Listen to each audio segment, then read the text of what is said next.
Monsieur le Président de la République, bonsoir. Bonsoir. Merci d'accorder cet entretien à Martinique Première, ATV et RCI. Vous venez de présider ici en Martinique le sommet régional sur le climat, réunissant une trentaine de dirigeants des pays de la Caraïbe. Ils vous ont fait part de leurs difficultés à gérer les problèmes de développement causés par un dérèglement climatique dont ils ne sont que très peu, voire pas du tout responsables. En lançant l'appel de Fort-de-France, vous dites vous engager à porter la voix de ces États insulaires en décembre prochain à Paris. Quelle garantie que cet appel soit réellement entendu face aux grandes puissances mondiales et alors que de précédents accords internationaux sur le climat ont échoué? Ce qui s'est produit ici à Fort-de-France est un événement considérable. Parce que d'abord, ça a été le rassemblement de toute la Caraïbe. Les chefs de gouvernement, chefs d'État même, ministres, qui sont venus pour exprimer à la fois une très grave préoccupation, le dérèglement climatique qui peut engendrer cyclones et catastrophes, et en même temps une volonté de se faire entendre et une volonté de proposer un certain nombre de solutions avec la France. Il se trouve que la France organise à Paris la conférence sur le climat, donc je suis porteur de cet appel de Fort-de-France et je vais le traduire dans toutes les rencontres internationales que je vais avoir. Pas plus tard que dans quelques semaines au G7, les pays les plus riches de la planète, donc les pays les plus responsables du dérèglement climatique, puis ensuite à l'Assemblée générale des Nations unies au mois de septembre, et enfin au G20, les 20 pays les plus importants du monde, pour que nous puissions avoir un accord à Paris au mois de décembre. Mais ce que j'ai ici entendu, c'est qu'il y a dans la Caraïbe toutes les craintes que le dérèglement climatique se produise ici pour les États insulaires et que ça aurait des conséquences dramatiques. Donc l'appel de Fort-de-France, ce n'est pas un appel de la Caraïbe, c'est un appel du monde au monde pour qu'il y ait un accord à la fin d'année. Alors dans l'immédiat, comme vous le savez, la Martinique et la Guadeloupe sont envahies par des algues sargasses. 60 000 tonnes en ce moment. Ségolène Royal a annoncé jeudi dernier un plan de lutte de 2,5 millions d'euros, comprenant notamment la création de brigades vertes abondées par des emplois aidés. 2,5 millions d'euros comparés aux 134 millions d'euros accordés à la Bretagne en 2010 pour lutter contre ces algues vertes qui sont infiniment moins nombreuses. Comment peut-on réussir à éradiquer des algues vertes, avec des algues sargasses, avec aussi peu de moyens? Et est-ce que l'état de catastrophe naturelle sera accordé aux communes qui le demandent? Alors, le plan qui a été présenté par Ségolène Royal, c'est un plan de ramassage des sargasses. Ce n'est pas un plan de lutte contre l'éradication de ce phénomène qu'on connaît mal encore aujourd'hui. Donc, il était très important que des emplois aidés puissent être dégagés afin d'assurer aux communes, et notamment aux communes qui sont les plus frappées, parfois des communes touristiques, le ramassage qui est absolument indispensable. Mais maintenant, nous allons passer à la deuxième étape, c'est-à-dire faire travailler nos chercheurs, nos laboratoires pour savoir exactement qu'est-ce qui explique ce phénomène. Vous parlez des algues vertes en Bretagne, on a mis du temps avant de comprendre ce qui se produisait et de traiter. Donc il y aura un deuxième plan, la recherche, et un troisième plan, le traitement.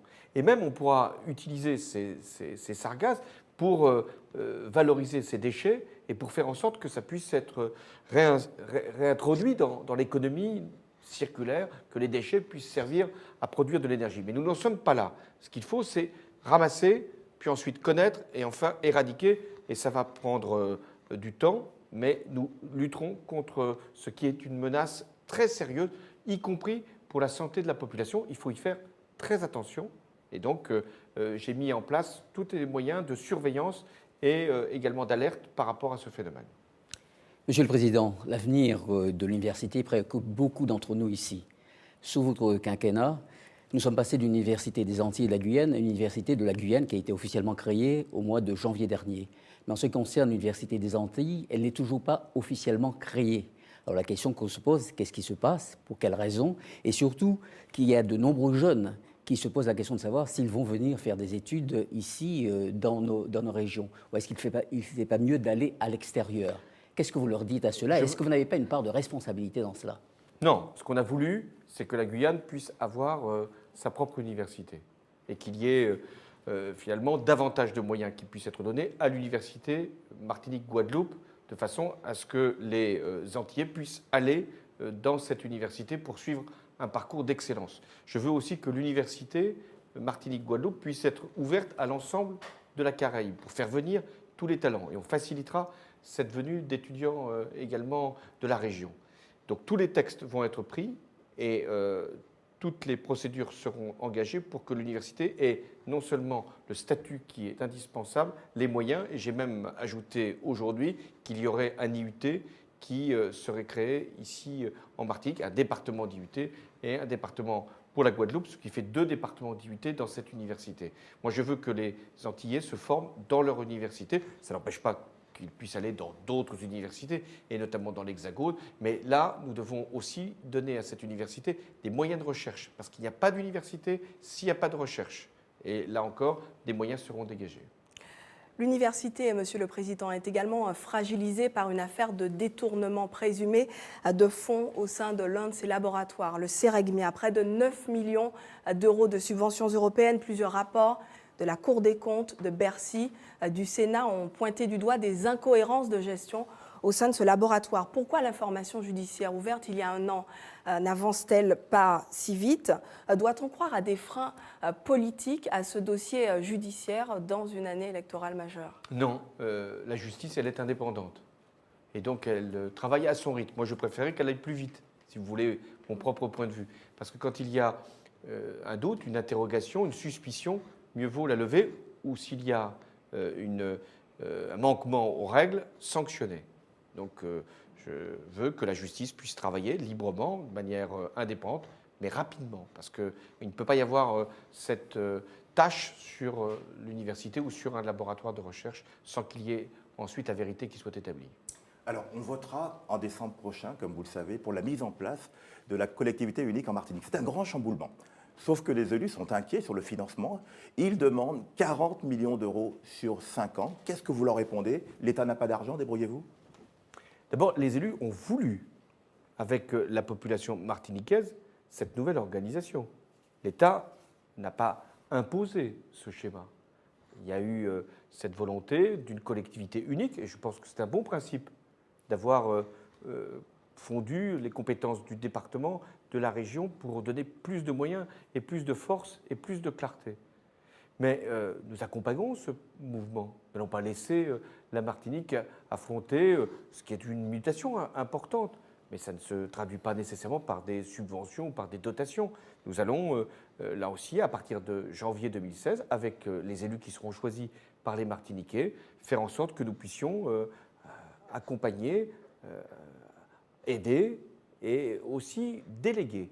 Et j'ai fait cette proposition qu'avec la région, nouvelle collectivité, nous puissions, État, dire est-ce que vous voulez d'autres compétences?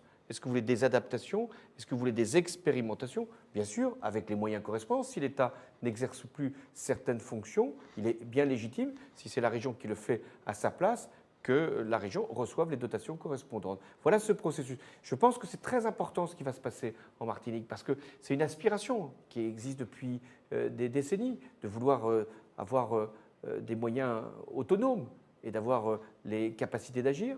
Et donc l'État ne doit surtout pas se mettre en retrait en disant « débrouillez-vous, maintenant vivez votre vie ». Non, nous sommes dans la République, vous devez avoir plus de liberté, plus de responsabilité, mais aussi plus de solidarité. Monsieur le Président, on connaît vos préoccupations pour la question de l'emploi. Il se trouve que, selon une récente enquête ici en Martinique, c'est une préoccupation première pour les Martiniquais. À l'examen des derniers chiffres, on a beaucoup parlé de chômage des jeunes. Il se trouve qu'on constate une baisse relative du chômage des jeunes. En revanche, chez les seniors, et on connaît les préoccupations s'agissant du vieillissement de notre population, dont vous avez fait l'écho d'ailleurs cet après-midi, on enregistre une augmentation de plus de 10% sur un an. Que leur dites-vous? Doivent-ils se résoudre à ces fatalités? Le chômage est trop élevé. Dans l'Hexagone, il est encore plus élevé dans les Outre-mer. C'est ma priorité, la lutte contre le chômage. J'ai mis beaucoup de moyens ici en Martinique, emploi d'avenir, les emplois aidés, faire en sorte que la défiscalisation soit pérennisée, clarifiée, simplifiée. Le CICE, c'est-à-dire le crédit impôt compétitivité emploi, pour baisser les charges, qu'il puisse y avoir un supplément pour les Outre-mer et notamment ici en Martinique. Faire en sorte que nous puissions, avec la collectivité future, regarder comment nous pouvons élargir cette défiscalisation. Mais si nous avons obtenu des premiers résultats, la baisse du chômage des jeunes, il y a la baisse qui n'est pas suffisante du chômage et il y a surtout la hausse du chômage des seniors. Et donc, nous devons, là aussi, mettre des emplois aidés. Nous devons créer de l'activité supplémentaire et ne pas considérer qu'à 50 ans, à 55 ans, il n'y aurait plus qu'à attendre l'âge de la retraite, qui est pour quand? Donc, il est très important qu'on mette un plan de développement économique. N'attendons pas toujours un dispositif, un mécanisme, un allègement ici. Maintenant, il faut créer le développement économique avec des infrastructures, avec des investissements. Et c'est ce que j'attends dans le rapport avec la future collectivité. L'État sera là. Nos régions vont bientôt bénéficier d'un cyclotron, équipement médical majeur dans le traitement des cancers. Il sera implanté en Martinique, vous l'avez confirmé, mais la Guadeloupe pourra aussi avoir le sien à ses frais. Qu'est-ce qui a déterminé votre arbitrage en notre faveur? D'abord, il y a eu une étude, parce que je voulais que les choses soient établies. Ce n'est pas l'État qui vient, le président de la République fait un cadeau ou un geste. Moi, je n'ai pas du tout cette approche de l'action politique. Si un équipement doit être créé, c'est qu'il doit répondre à des besoins pour la Martinique et des besoins pour l'ensemble de la région caribéenne. Et il y avait là toutes les conditions pour avoir un cyclotron qui puisse être efficace et qui puisse être utile. La Guadeloupe veut avoir son propre cyclotron. Elle en a bien le droit, mais il n'y aura pas les mêmes accompagnements. Mais le président Lurel considère qu'il veut aller dans cette direction. Donc nous aurons, et c'est très bien ainsi, aux Antilles, 2 cyclotrons, sans doute un qui sera plus important que l'autre. La coopération régionale de la Caraïbe, on en parle beaucoup depuis plusieurs décennies. La Martinique a intégré récemment le ICS. Il est question qu'elle intègre également la CARICOM. Il est question aujourd'hui de diplomatie territoriale. Oui. Alors sur ce point, à l'heure où de nouvelles perspectives s'ouvrent, notamment avec Cuba, jusqu'où l'État est prêt à accompagner nos régions pour faciliter notre intégration économique régionale, caribéenne singulièrement. Et lorsqu'on sait à quel point, par exemple, les difficultés de circulation sont si importantes, n'est-ce pas là d'ailleurs un handicap pour cette coopération, cette intégration caribéenne dont on parle? Il ne s'agit pas simplement de participer à des organisations, à siéger dans des conseils ou des assemblées. Non, il s'agit d'avoir des projets communs à l'espace caribéen. Et on a donné l'exemple de la santé, avec le cyclotron. Il y a les connexions, il y a les ports qui peuvent être, notamment ici en Martinique, en Guadeloupe aussi, des lieux, des équipements qui peuvent transporter des marchandises pour toutes les Antilles. Moi, je veux que la Guadeloupe et la Martinique puissent être davantage tournées vers l'économie de l'Amérique latine et de l'Amérique centrale. À cet égard, je fais un long déplacement, puisque je suis allé à Saint-Barthélemy, Saint-Martin, je suis aujourd'hui à Martinique, c'est trop court d'ailleurs, mais il fallait que j'aille visiter toutes les îles, et demain je suis en Guadeloupe.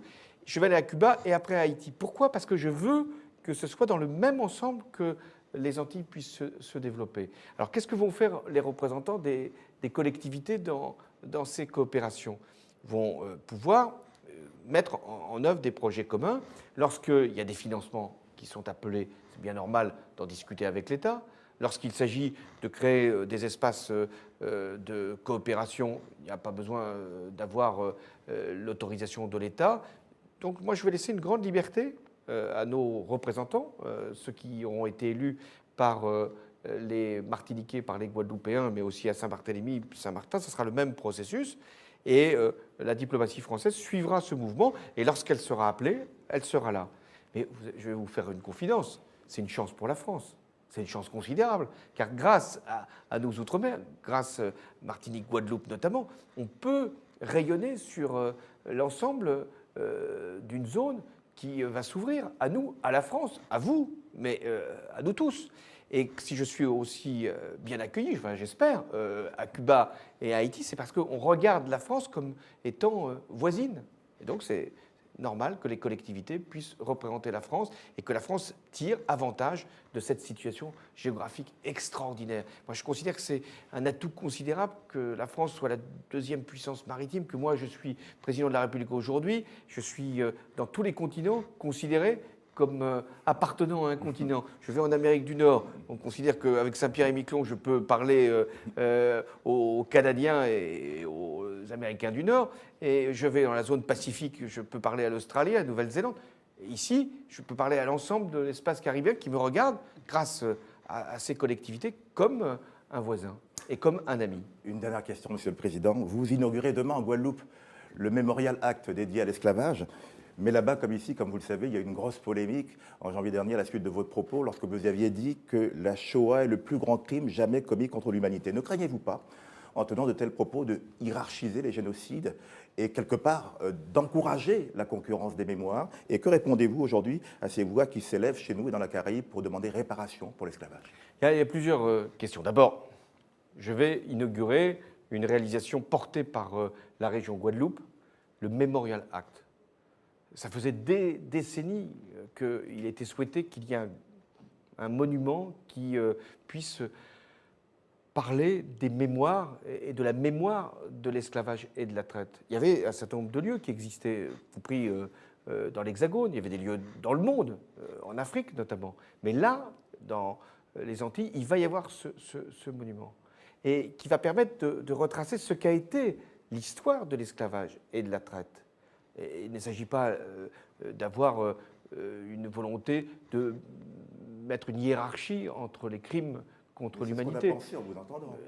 Le génocide, la Shoah, ça a été l'extermination du peuple juif par les nazis. Là, pour l'esclavage, c'était bien antérieur, mais là, il ne s'agissait pas d'éliminer, il s'agissait de soumettre, il s'agissait d'esclavagiser, il s'agissait d'exploiter. On ne va pas faire des gradations dans le crime, mais donc il était très important que je sois là pour dire ce qu'était et ce qu'a été ce crime contre l'humanité de l'esclavage et de la traite. Après, il y a une autre question qui est la réparation.